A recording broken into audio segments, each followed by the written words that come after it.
the academic director of the Center for Entrepreneurship that we have at our institution. Both my professorship and the Center for Entrepreneurship are named after Rudolf Maag, a very distinguished entrepreneur, very successful, and his wife Valeria. Now, entrepreneurship, a mindset or a process. I think this is actually a fantastic question because it deals with an issue that I've thought about for quite a while. You've heard a little bit about what I've done academically, coming from Stanford, managing one academic association and one journal.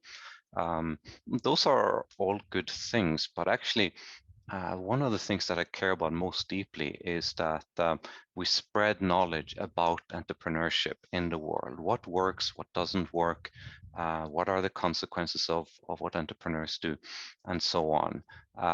So I've tried to be fairly active in this. These are some of the press outlets that either written outlets or television that have covered what I do. This is an important part of our work because we want entrepreneurship to be understood as well as possible, and there is this feeling that I have that more needs to be done. And so what I want to share today is actually part of helping to make entrepreneurship better accessible, better understood around the world. Now, in order to understand entrepreneurship, I think a usual way is to just look at some examples of entrepreneurs and see who they are and what they've done. Now, this here is Red Mart, which was a company that was founded by two of my students. I helped them a little bit in creating that company. Red Mart was a delivery organization for grocery shopping. Very simple. It's a website where you can order your groceries and go from there, which was taken over after operating a few years by Lazada, paying about $30 million or so, or at least that's what the rumors say. Red Mart is judged as a success because it functions very well under Lazada's wing. But actually, the investors of Red Mart lost a fair amount of money because it was difficult for it to operate independently. My students did quite well, but there's a difference between being the entrepreneur who starts things and then the investor who puts in money later. Entrepreneurship is difficult, and some people occasionally learn lessons. Now, my next example is not my students, but they're friends of mine. They founded Property Guru. Property Guru is a place where you can search for places to live. You can either to buy or to rent. They have condominiums, they have houses, they have everything. Again, just like Red Mart, they cover originally the Singapore market only. But after getting success in Singapore, they've been skipping from one ASEAN country to the next and becoming bigger and bigger. Property Guru is currently worth $1.78 billion. It is a very successful entrepreneurial enterprise. And they didn't take long to reach that size either. So entrepreneurship, when you can enter a fast growth or create a fast growth venture, can be immensely rewarding. Here's another student of mine. Hummingbird Bioscience was founded by a student of mine who originally has a medical degree. He's a doctor, but he also knows information technology fairly well. And he went on to take an MBA at INSEAD with the dream of one day creating a venture that would make more efficient the process of generating and testing new medicines. And they're currently engaged in cancer treatment medicines. They have not gotten any of them approved yet, but they're fairly far along in the approval process, and they have a good chance of success. Their most recent capital infusion was $125 million, which means that, of course, the company is worth a fair amount more than that. Again, new ventures, especially high growth ventures, can be very rewarding. Now, what can we say about these three entrepreneurs and what they've done? The one thing they all have in common was that they actually started their ventures while they were still MBA students. They went straight from INSEAD into entrepreneurship, no job in between. And as you might imagine, they were quite young when they got these ventures started also. And I think for you, a lot of that is going to sound familiar because we often hear about the new dynamic entrepreneurs and the wonderful ventures that they can start. But let's take a look at one more entrepreneur that I know fairly well. Remember that I'm the Rudolf and Valeria Maag Chair Professor of Entrepreneurship. Rudolf Maag was born in 1945. He took the MBA degree in 73, so 28 years old. Then he went to work, first at a pharmaceutical company, then the dental division, then the medical device division of the same company. And he led a management buyout in 1990 where he bought out the medical device division of this company, Straumann. Now, this firm he was able to grow. He merged with a competitor, he grew it again, and he finally sold out. If you wonder why I've put the number 638 next to his name, that's his number on the Forbes list of billionaires. He is quite wealthy. And of course, the reason we have named so many things after him is that he also gives a great deal of assistance in terms of funding our school. That's a different profile, isn't it? First of all, he worked a long time before he formed his venture. Second of all, he didn't really form a venture as much as he took over a chunk of a firm. He made it a private enterprise through management buyout, and then he improved it and created a great deal of value. This is another path of entrepreneurship, one that we don't often think about or talk about. Now, by the way, this is one of their products, in case you're curious, a medical device. In this case, it's an artificial knee for people who have damaged their knees. And here's the interesting thing that most people don't realize. The older founder is the typical one. We know from a lot of data that the average age of an entrepreneur forming a venture is somewhere between 40 and 50. And the most interesting part is that among high growth ventures, the ones that really grow quickly and generate a lot of profits, the average age of the entrepreneur is 45. That's exactly the age of Rudolf Maag when he founded his first venture through MBO. He was born in 1945, and he founded the venture in 1990. Okay? This is not what the press will tell us. We hear all these stories of the famous entrepreneurs, Bill Gates, Steve Jobs, Mark Zuckerberg, very young. Some of them didn't even graduate from university, but they had success at that extreme age. It's also not what Silicon Valley, which is the center for entrepreneurship, believes. They do funny things like giving advantages to people just for being young when they start an entrepreneurship project, a new venture. In fact, one of the best examples is Peter Thiel, the founder of PayPal.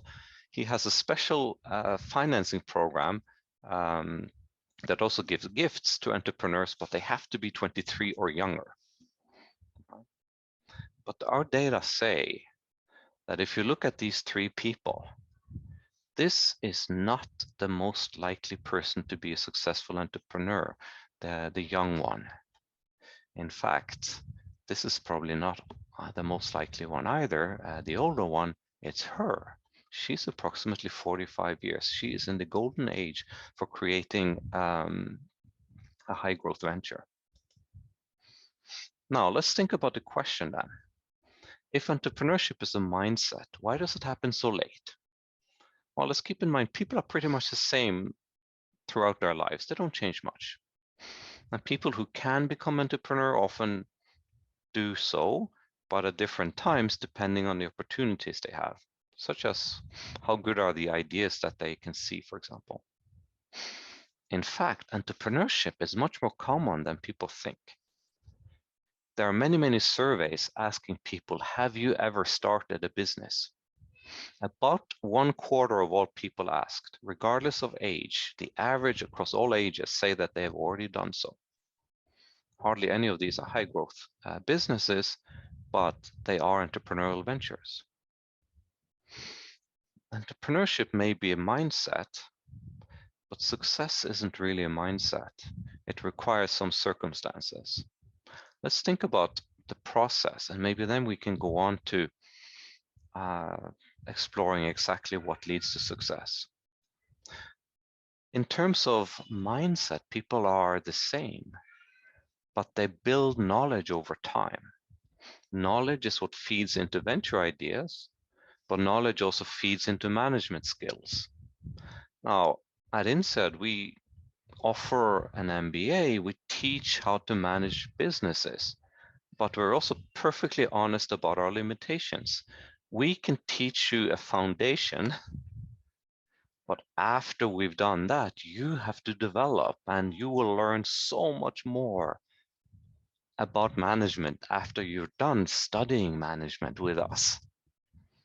That's partly the reason that we also offer quite a few educational programs for much more senior people, because actually learning more after you learned on your own is even better. People build capital over time. People build credibility over time. People build credit over time. We know that you can fund a venture through bootstrapping, simply earning your way up. We know that the classic model is the family friends funding, where you collect money from wherever it is around you. But that's typically not the way high growth ventures start. They typically get capital infusions from somewhere, angel investors, venture capital, and so on, even private equity in some occasions. And that is much easier to get later on in life because you are a more credible person. And here's something also that's very important. People build their personal networks over time. Ventures are usually not a single person enterprise. They're built by founding teams, and these founding teams also hire key employees early on, which raises the question, how do I get the best person for my venture? And usually, how can I persuade that person to leave their job? Because most good people are already employed. How do I persuade them to leave their job for my venture? Well, this is where personal connections come in, but this is also where your credibility comes in. In fact, entrepreneurship may be partly mindset and partly process, but successful entrepreneurship is definitely a process. And it takes all of these pieces that are built up over time. Now, I gave you 3 examples early on of ventures that were actually quite easy to start. Red Mart was started during MBA studies. Property Guru was started at the same time, and Hummingbird Biotech also. Now, it can be done, but it's much, much harder early in life. Now, I'm talking about these things as if I know it. And in fact, I do. Well, why do I have this information? Well, here's the thing. For the economic development of society, and here we mean the country you live in, the area you live in, we mean the world. We have to understand entrepreneurship. It's crucial. It moves the world forward. When does it happen? How does it happen? Why does it happen? How can we make entrepreneurship productive for society? Now, there's an obligation to try to understand this, but who does that? Well, we have to get that knowledge from research. We have to get it from universities, from institutes, from business schools. Everything that I said in the previous slide is backed by hundreds of research studies. It's by all sorts of researchers who do their very best to find out what drives entrepreneurship forward. This is a big enterprise, much smaller than actual entrepreneurship is, but learning about entrepreneurship is also a big enterprise because we want it to succeed. And we have to spread this knowledge. If we learn about entrepreneurship and we don't tell anybody, that's a completely wasted effort. There's a reason I'm telling you when is the golden age of entrepreneurship. That's so that it will be in your mind. You will understand that the risks and the benefits of entrepreneurship depends a lot actually, on where you are in your career stage. So future entrepreneurs need to understand how they can best succeed. And we know we can't trust the press to tell them that unless we guide the press, unless we tell them what is the real truth out there. Because the press typically tells you the interesting stories. But the world doesn't function according to interesting stories. The world functions according to mechanisms and averages. The average successful high growth venture is totally different from what Bill Gates created. And we have to spread that knowledge. But what does this mean for you? I mean, I realize that you are quite young and you are not at all 45, most of you, I think. In fact, you're now in the age of having the best mind ever. You know, it's pretty much from the age you're now, it's downhill from there. But you also have the least experience, you have the least track record to impress others, and you have the least social connections with resourceful people. All of these are the things you will build during your life, either as working in an enterprise, being employed, or as trying to be an entrepreneur and maybe starting multiple ventures. You build up these things, which is your entrepreneurial capital over time. And keep in mind, many of the best ideas are formed at a young age, but they have to be implemented later because you don't yet have the tools to create them at the time when you get the idea. This is true in all areas of life, including entrepreneurship. In fact, you may recognize the picture of this young man. It's Charles Darwin at the time when he went on his famous expedition with the Beagle, the ship. It took him 23 years to publish the work that he became famous for, and he spent all that time building knowledge and building credibility and becoming better at what he's doing.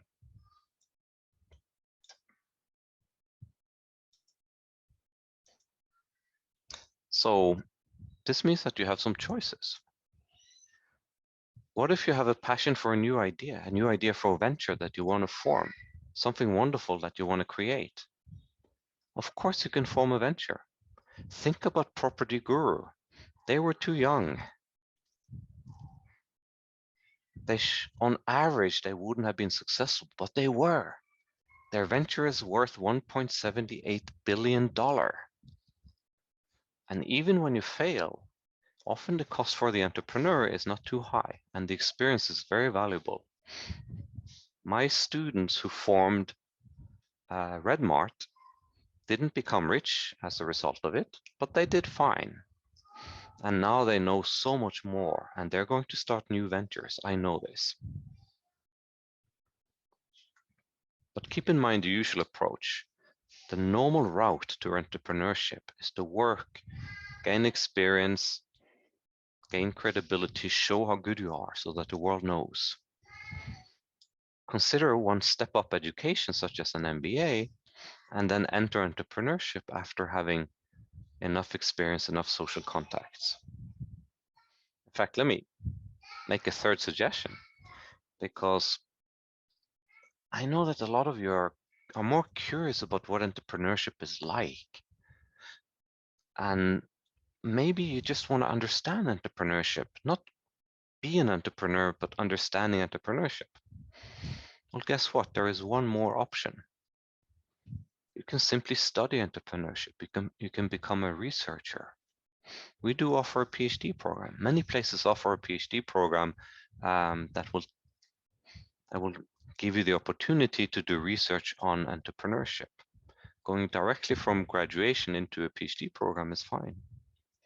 And so I want to just raise that as the third route to having an interesting life that's full of entrepreneurship, just like the kind of life that I have, the kind of life that my students have who formed ventures, and even the kind of life that some of my other students have who haven't formed a venture yet, but they have learned through workers to being workers, to being managers, how to create new businesses within the organization that employs them.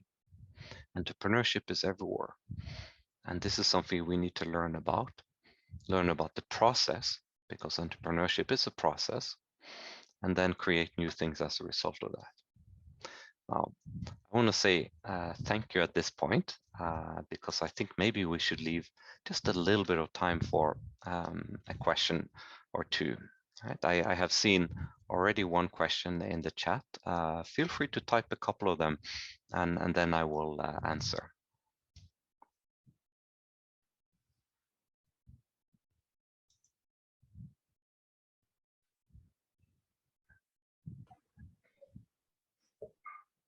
So, sir, we have one question from Lakshmi. It says that how to deal with losses and shortcomings in entrepreneurship.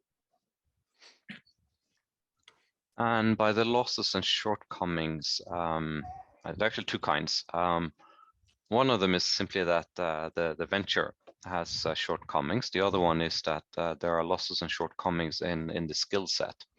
The skill set part is easy. You should try to know as much as possible before you start, but typically you can't, and that's why we form teams in order to create ventures. Now, losses and shortfalls in the venture itself are a bit more problematic, because typically what a venture does, you start with a big idea, but then you have to put building blocks in place, right? You have to form the venture and put all the different components together. And at some point, all of a sudden, you realize that we need this component in the venture that we don't have yet, right? That component can be something operational. It can be a type of human resource, a skill that you need. It can be a type of business relation that you need. All of those things, typically a venture will need to gain through the entrepreneurship team, the founding team, using their personal contacts. This is exactly why a bit of seniority helps venture creation so much, because the longer you have worked, the better your social network is, and you can reach out. Reaching out is nearly always the answer to these shortfalls and losses. Okay, sir. So we have one more question. During entrepreneurship, like it is very important to have similar-minded funders like VCs who fund our startups, because they need to believe in our vision. So how important is that to have a similar-minded venture capitalist to fund our startups? It's essentially, it is essential. I mean, there is no way around that. But keep in mind how the venture capital process works. It works through rejection. They reject.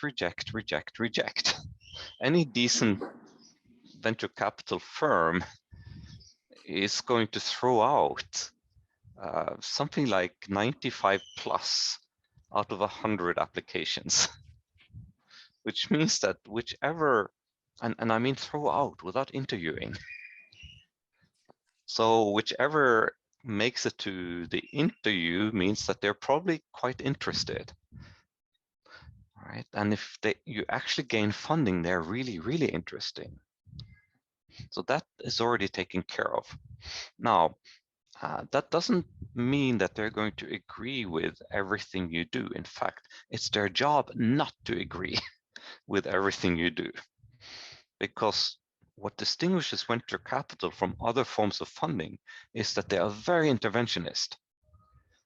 They will generally see the entrepreneur and the founding team as being not quite good enough to make the venture successful.